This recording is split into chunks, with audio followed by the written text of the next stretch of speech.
Hello friends, welcome back once again. Friends, हम लोग आज की क्लास में कोशिका के बारे में जानेंगे। हालांकि ये जो चैप्टर है कोशिका, हमें सबसे पहले पढ़नी चाहिए, उसके बाद हमें ऊतक के बारे में जानकारी हमें लेना चाहिए। लेकिन कोशिका की चैप्टर बाद में पढ़ने के भी कुछ अलग मजा है कि कोशिका हमारी प्राथमिक इकाई है और किस रूप में हमारे बॉडी के लिए हेल्पफुल होती है, इनकी जानकारी भी हमारे लिए थोड़ी जरूरी हो जाती है। चलिए बिना लेट के हुए आते हैं कोशिका पर। कोशिका को समझने के लिए एक छोटे से एग्जाम्पल समझने पड़ेंगे। कोशिका ऑटोमेटिकली समझ में आ जाएगा आपको। ठीक है, जैसे बात कर लेते हैं घर की। तो घर को बनाने के लिए बहुत सारे छोटे छोटे रूम चाहिए। एक अगर बिल्डिंग बनाते हैं, ध्यान से जरा समझिएगा, एक बिल्डिंग बनाते हैं आप, तो इस एक बिल्डिंग बनाने के लिए क्या चाहिए? छोटे छोटे बहुत सारे रूम्स चाहिए आपको। छोटे छोटे रूम्स होते हैं, क्लियर? ये रूम्स होते हैं। अब क्या होता है कि प्रत्येक रूम को बनाने के लिए आपको क्या चाहिए कि अलग अलग रूप में दीवार बनाते हैं। क्या बनाते हैं? दीवार बनाते हैं। ये रूम्स थे। अब चार कम से कम दीवार बनेंगे, बनेंगे ना जी? ये चार दीवार बन गए आपके। अब सोचिए जरा सा कि एक दीवार को बनाने में आपको क्या क्या चाहिए। तो एक दीवार को बनाने में कम से कम आपको ईंट चाहिए, और क्या चाहिए? सीमेंट बालू, मतलब जितने भी आइटम्स एक्स्ट्रा वो चाहिए। सीमेंट बालू मिट्टी जितना चाहिए सब चाहिए आपको। और मेन क्या चाहिए? ईंट चाहिए। अब क्या होता है कि पूरी बिल्डिंग का स्ट्रक्चर बनाने के लिए आपका कौन काम करेगा? ईंट काम करता है। ईंट जिस रूप में अरेंज कर दिया जाए, ईंट ईंट को जिस रूप में अरेंज कर दिया जाए, उसी रूप में क्या हो जाएगा आपका? आपका पूरा बन के तैयार हो जाएगा।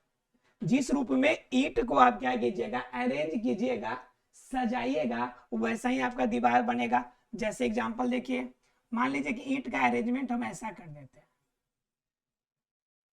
तो देखिए इस रूप में हमारा बन गया घर, ये आकार बन गया। अगर ईंट को हम सीधा ऐसे लंबे में कर दें तो सीधा हमारा आकार बनेगा।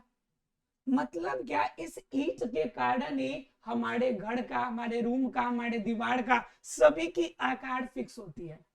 तो उसी प्रकार जिस तरह से एक बिल्डिंग, एक रूम, एक कमरे को बनाने के लिए हमें किसकी आवश्यकता पड़ती है? ईंट। और यह ईंट डिसाइड करता है कि एक रूम का आकार कैसा होगा, उसका दीवार कैसा होगा। ठीक उसी प्रकार हमारे बॉडी के अंदर, हमारे बॉडी की आकार आकृति देने के लिए जो ईंट काम करता है, उस ईंट को क्या कहते हैं? कोशिका कहते हैं। क्योंकि मान लीजिए हमारे हाथ है, हथेली है, तो इसमें देखिए कोशिका ऐसे जुड़ा हुआ है। देखिए इस रूप में कोशिका आपकी जुड़ी हुई है। अब जैसे आपके बॉडी के अंदर कोशिका जुड़ी रहेगी, वैसा ही क्या हो जाएगा आपका? वैसा ही आपका आकृति बनेगा। अब देखिए ये हाथ की आकृति है। अब इसी रूप में कोशिकाएं जुड़ी हुई है, तो हाथ तो ऐसा ही होगा ना आपका। अगर यही अलग रूप में जुड़ी रहती तो हाथ उसी रूप में होता। मतलब क्या कि किसी भी जीव शरीर की, किसी भी जीव शरीर की संरचनात्मक इकाई क्या है? हमारी कोशिका है। किसी भी जीव की संरचनात्मक इकाई यानी जो संरचना बनेगी, वह संरचना किसकी वजह से है? कोशिका की वजह से। तो किसी भी जीव शरीर की संरचनात्मक इकाई कोशिका है। क्या है जी? कोशिका है। क्लियर है सब किसी को?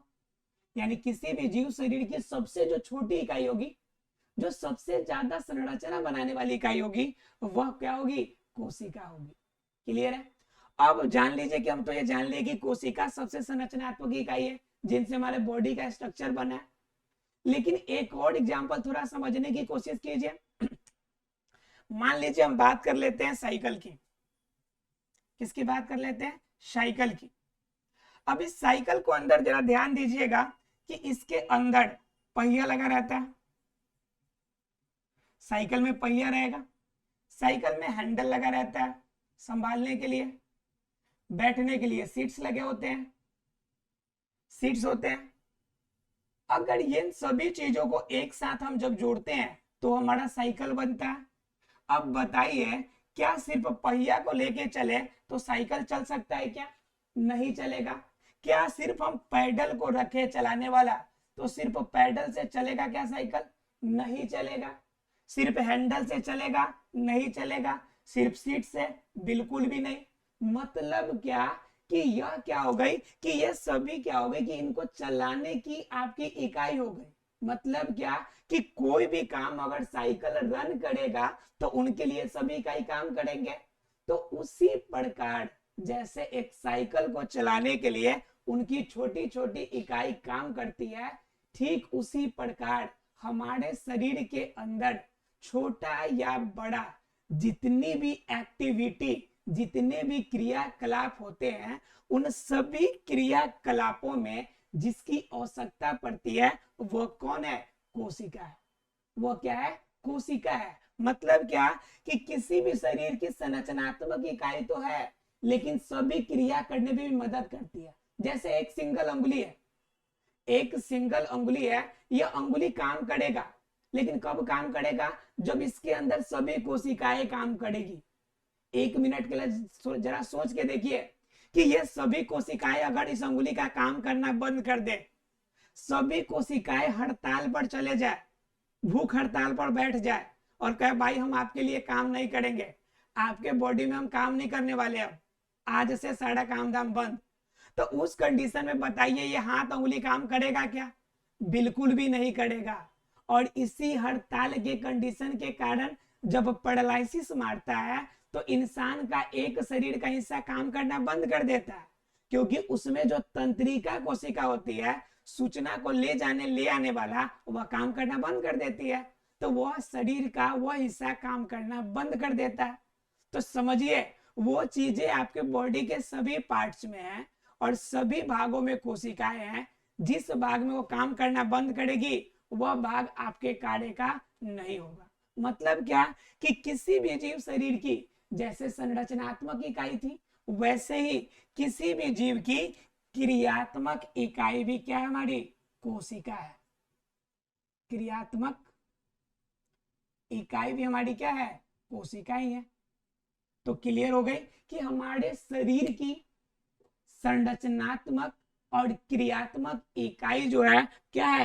कोशिका है। अर्थात कि किसी भी जीव शरीर की संरचनात्मक और क्रियात्मक इकाई को हम क्या कहते हैं? कोशिका कहते हैं। अब तो हम लोगों ने जान लिया कि कोशिका क्या होती है। अब जरा सोचने वाली बात होती है, ये ऐसी कोशिका होती है, आपको माइक्रोस्कोप व्यू दिखाएंगे, आपको माइक्रोस्कोप से कुछ उसके बारे में दिखाएंगे, क्योंकि आपको यंत्र और यांत्रिकी पढ़ना है इसमें कि किस तरह से आपका कोशिका के खोज के बारे में, तो वो आपका दिखाएंगे फंक्शनिंग। दरअसल क्या है कि ये जो कोशिका के बारे में हमें जानकारी चाहिए, उसका ओवरव्यू में भी आपको दिखाते हैं कि कैसे देखा था। लेकिन पहले थोड़ा सा आप जान लीजिए हिस्ट्री कि ये बना कैसे था और इसके बारे में जानकारी स्टार्ट कब हुई। इसकी स्टार्टअप की बात करेंगे 1590 में। अब आप सोच रहे होंगे कि 1590 में स्टार्टअप क्यों हुआ? होने के पीछे रीजन भी था कि 1590 में दरअसल क्या था कि दो फ्रेंड थे और दोनों फ्रेंड जो थे वह एक घड़ी के मैकेनिक थे, घड़ी बनाने वाले दुकान के काम करने वाले दो फ्रेंड थे।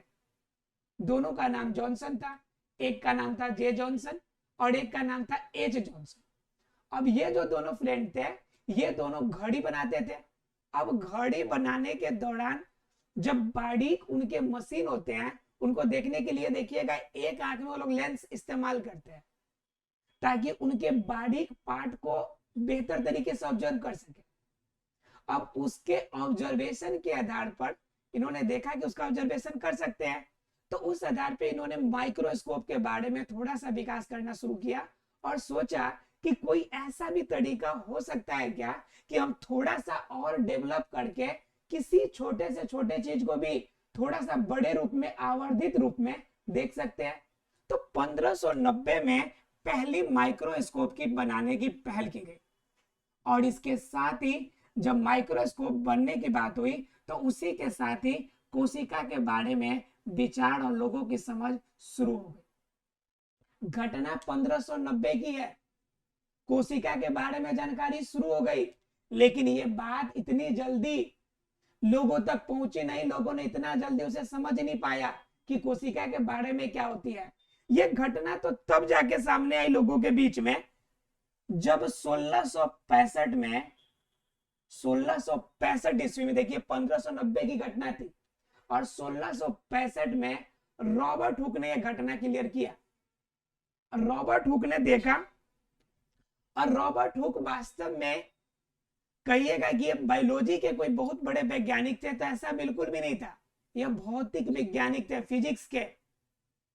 इन्होंने सबसे पहले देखा और देखा क्या कि दरअसल कोशिका कुछ भी नहीं है, ये क्या है, बस एक छोटे छोटे से रूम की तरह है। समझिए कि एकदम हाइव की तरह है। मतलब क्या, जिसके अंदर मधुमक्खी अपना घर बना के छोटे छोटे खंडों में रहती है, उसी तरह से छोटे छोटे खंडे ही तो है और कुछ नहीं है। ये छोटे छोटे खंडे हैं और इन्हीं के छोटे छोटे रूम को इन्होंने नाम दिया सेल। क्या नाम दिया? सेल, जिसे हम आज कोशिका के नाम से जानते हैं। जिसे हम क्या जानते हैं? कोशिका के नाम से जानते हैं। तो भाई ये किसने किया? रॉबर्ट हुक ने। कब? 1665 में। क्यों? क्योंकि लीवेन हुक ने स्टार्ट किया माइक्रोस्कोप के बारे में, दिया माइक्रोस्कोप। माइक्रोस्कोप मिलने के बाद तो समझ सकते हैं, छोटी चीजों को आप अधिक देख सकते हैं, फिर कोशिकाओं के बारे में जानकारी प्राप्त करना कौन सी बड़ी बात है। घटना आगे बढ़ी, ठीक है। रॉबर्ट लीवेनहुक ने क्या किया? माइक्रोस्कोप का खोज किया, ठीक है। और उसके साथ ही जो इनकी घटना हो गई, धीरे धीरे थोड़ा सा आगे बढ़ने लगा, लोगों के समक्ष आने लगा। यह घटना जब आगे बढ़ा तो रॉबर्ट ब्राउन जो थे 1831 ईस्वी में कहा, जब आगे बढ़ा तो रॉबर्ट ब्राउन थे, एक वैज्ञानिक का नाम था रॉबर्ट ब्राउन। इन्होंने 1831 ईस्वी में कहा कि भाई देखो, कोशिका के अंदर कुछ हो चाहे नहीं हो, लेकिन अंदर कुछ ना कुछ मटेरियल है, अंदर केंद्रक जैसा कुछ दिख रहा है, अंदर गाढ़ा भाग कुछ दिख रहा है। तो यह किसने देखा? रॉबर्ट ब्राउन ने। रॉबर्ट ब्राउन ने कहा कि कोशिका के अंदर कुछ ना कुछ गाढ़ा भाग, एक काला सा भाग बीच में दिख रहा है। अब क्या दिख रहा है, इसकी प्रेजेंसी से पता नहीं था, इसे समझ नहीं था कि भाई क्या है। लेकिन इन्होंने कहा 1831 में, देखिए 1665 में कोशिका के बारे में सिर्फ जाने हैं, आगे बढ़ी 1831 में रॉबर्ट ब्राउन ने कहा कि अंदर कुछ है। अब अंदर क्या है, इनके बारे में इन्होंने कुछ ज्यादा बताया नहीं।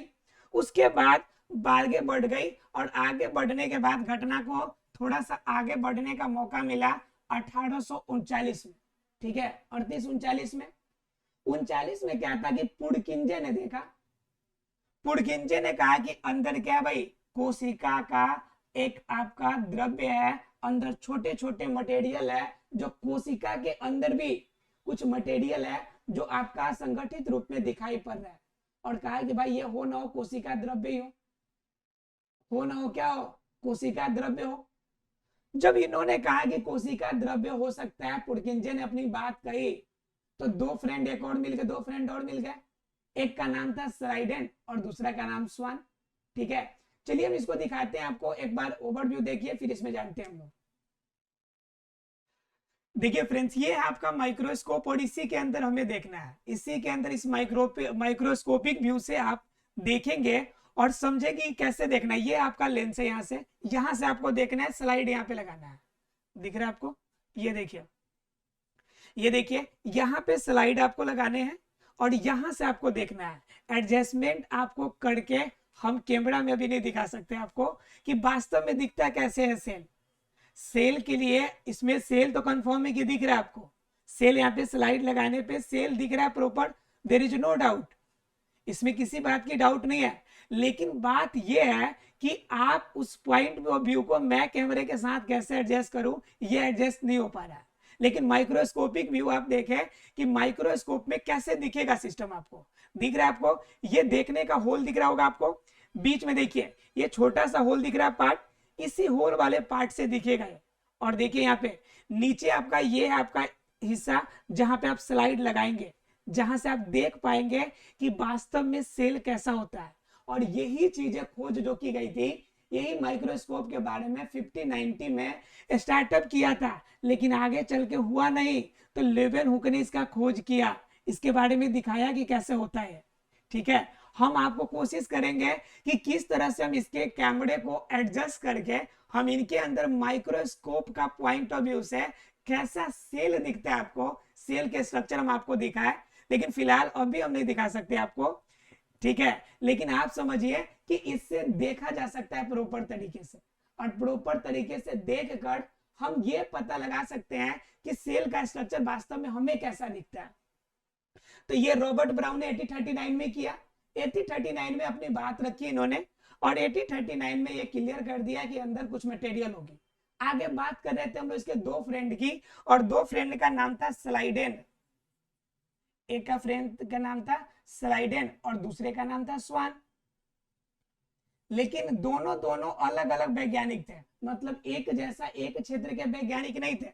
स्लाइडेन ने कहा कि कोई भी पेड़ पौधा जो बना है पहले से उपस्थित किसी कोशिका के कारण ही तो बना है, उसके अंदर कुछ अलग से नहीं होता है।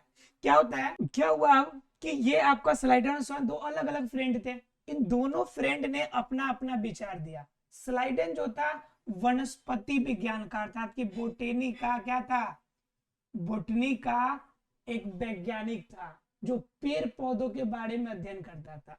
और दूसरा जो स्वान था वह एक जूलॉजिस्ट था, मतलब क्या कि वह किसके बारे में अध्ययन करता था, तो वो अध्ययन करता था जीव जंतुओं के आकार आकृति के बारे में। अब क्या हुआ कि स्लाइडेन और स्वान दोनों ने अलग अलग विचार किए और अपना परीक्षण किया कि वास्तव में पेड़ पौधे कैसे बने होते हैं। स्लाइडेन ने कहा कि कोई भी पेड़ पौधा जो होगा, कोई भी पेड़ जो होगा एक ही कोशिका से बनेगा, एक कोशिका से बनेगा। फिर क्या होगा, हो सकता है कि इस कोशिका के अंदर एक से अधिक प्रकार की कोशिका हो, एक से अधिक प्रकार की हो, लेकिन क्या ये कहते हैं कि सभी कोशिकाएं जो होंगे, पूरा जो आपका पेड़ पौधे है सभी कोशिकाओं से मिलकर बना है, सभी कोशिकाओं से मिलकर बना है। और इनकी जो इकाई है, ये इनकी जो इकाई है किसी भी पेड़ पौधे की, वो इकाई कोशिका है। किसने कहा, स्लाइडेन ने। सेम बातें स्वान ने जूलॉजी में जीव जंतुओं पे अध्ययन किया और उस पर भी फाइनलाइज किया कि भाई जो पेड़ पौधे ही नहीं, जो जीव जंतु है उनके शरीर भी छोटे छोटे टुकड़ों से मिलके बने हैं, और वो छोटा टुकड़ा कौन है, कोशिका ही है। हो सकता है किसी जीव में एक प्रकार की कोशिका हो सकता है अनेक प्रकार की कोशिका हो, लेकिन उसकी वास्तविक इकाई वास्तव में क्या है, वह वास्तविक इकाई एक ही चीज है, वो है आपकी कोशिका। क्लियर है। तो स्लाइडेन और स्वान ने अपनी अलग अलग बात रखी, दोनों इंसान ने। फिर बाद में आगे चल के स्लाइडेन और स्वान एक दूसरे से मिले, कह रहे भाई बात तो दोनों आदमी मिलाकर एक ही कह रहे, मैं कह रहा हूं कि पेड़ पौधे जो होते कोशिका से बनते हैं, और तुम क्या कह रहे हो कि जीव जंतु कोशिका से बनते हैं। बात तो एक ही हो गई कि दोनों सजीव है, और सजीव सीधा शब्दों में हम कह सकते हैं कि पूरी जो सजीव है वह सजीव किनसे बनी हुई है, कोशिकाओं से मिलकर बनी हुई है। एक कोशिका की उत्पत्ति जो हो गई है, उसी कोशिका से पूरा शरीर बन गया। इसी दोनों एक साथ जब वनस्पति विज्ञान वाले और जूलॉजी वाले दोनों बातों को जब एक साथ एडजस्ट किया गया, तो इसी एडजस्टमेंट को हमने कोशिका सिद्धांत का नाम दिया। क्या नाम दिया, कोशिका सिद्धांत।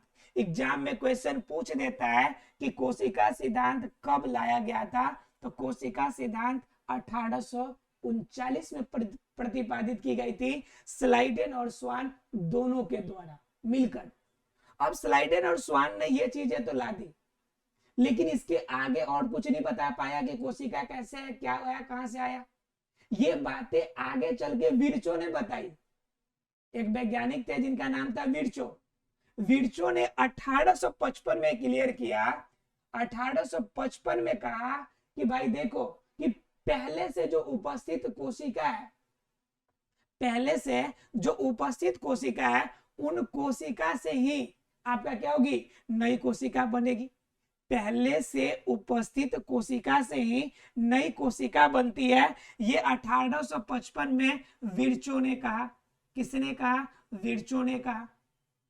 ठीक है, विर्चो ने कहा पहले से स्थित जो कोशिका है उसी को हम क्या कहते हैं, उसी को हम क्या कहते हैं, उसी से आपकी नई कोशिका बनके तैयार होगी। बात यहाँ पे पुरकिंजे ने कही कि 1839 में कि उनके शरीर के अंदर किसी भी कोशिका के अंदर जीव द्रव्य पाया जाता है, कोशिका द्रव्य पाया जाता है, अंदर छोटे छोटे पार्टिकल्स होते हैं। इसी बात को उल्टा कह दिया मैक्स सुल्ज ने। मैक्स सुल्ज एक वैज्ञानिक था। मैक्स सुल्ज कहा भाई ऐसा कुछ भी नहीं है जैसा तुम कह रहे हो, तुम्हारी मर्जी, कह लिया, देख लिया अपने माइक्रोस्कोप में, मेरे माइक्रोस्कोप में तो ऐसा नहीं दिख रहा है। तुमने दिखा कि तुमने कहा कि भाई इसके अंदर कोशिका द्रव्य, अंदर मटेरियल है छोटे छोटे, मुझे तो सब मिलाकर एक ढेला जैसा दिख रहा है। तो क्या किया कि मैक्स सुल्ज ने आपकी जो पुरकिंजे ने कोशिका द्रव्य की बात कही थी, जो आपका साइटोप्लाज्म की बात कही थी, उसको उन्होंने हटा दिया। मैक्स सुल्ज कहा कि नहीं ऐसा नहीं, मैं देखता हूं तो मुझे क्या दिखता है भाई, मुझे तो सिर्फ दिखता है वो एक ढेला के समान। और इसी बात को जब इसने पुरकिंजे को काटा तो इसी को हम कहते हैं कोशिका मतवाद। मतलब मतवाद का मतलब क्या, एक का मत अलग है और दूसरे का मत अलग हो गया, मतलब दोनों के मत में एक साथ संतुलन नहीं बैठ रहा, तो इससे हम लोग कहते हैं कोशिका का मतवाद, अर्थात कह सकते हैं मत विभेद, दोनों के मत में अंतर। एग्जाम में क्वेश्चन पूछता है कि मतवाद क्या है, कोशिका मतवाद क्या है, तो समझिए कि विचार नहीं मिल रही है कोशिका मतवाद में। पुरकिंजे कह रहा है कुछ और, अब मैक्स सुल्ज कह रहा है कुछ और। क्लियर है आप लोगों को कोशिका मतवाद। अब कोशिका मतवाद अगर आपने जान लिया तो धीरे धीरे आगे आगे क्या हो गया कि कोशिका के अन्य भागों की आपकी खोज होना शुरू हो गया, जिनमें हम देखेंगे। ठीक है, आगे बेल्डियर ने क्या किया कि गुणसूत्र का खोज कर दिया, कुछ लोगों ने डीएनए की खोज कर दी, फिर आपके वाटसन एंड क्रिक ने डीएनए के बारे में बता दिया। तो इस तरह से आगे आगे उसके बाद आपका जॉनसन ने आपका किसका बना दिया, जीन के बारे में बता दिया। तो धीरे धीरे वैज्ञानिक ने क्या कर लिया कि उसके बारे में खोज जारी रखा और अलग अलग रूप में कोशिका के अंदर पाए जाने वाले विभिन्न प्रकार के स्ट्रक्चर को हमारे सामने के अंदर ला के रखा। इनकी आकार जनरली अगर बात कीजिएगा तो कोशिका को हम लोग माइक्रोमीटर में मापते हैं, माइक्रोमीटर में मापते हैं, क्योंकि ये माइक्रो मतलब बिल्कुल सूक्ष्म कण है, तो इस वजह से इसको हम किस में मापते हैं, माइक्रोमीटर में। तो यह माइक्रोमीटर में जो कोशिकाएं होंगी वह 0.01 माइक्रोमीटर से लेकर हो सकती है कि 100 माइक्रोमीटर तक भी हमें देखने को मिले। बात आती है कि सबसे छोटी सबसे बड़ी कोशिकाओं की क्वेश्चन जनरली एग्जाम में छोटी की तो नहीं पूछता, लेकिन बड़ी कोशिका जरूर पूछ लेता है। तो ध्यान रखिएगा, इस धरती पर, पूरे धरती पर उपस्थित कोशिकाओं में सबसे जो बड़ी कोशिका है वह है शुतुरमुर्ग का अंडा।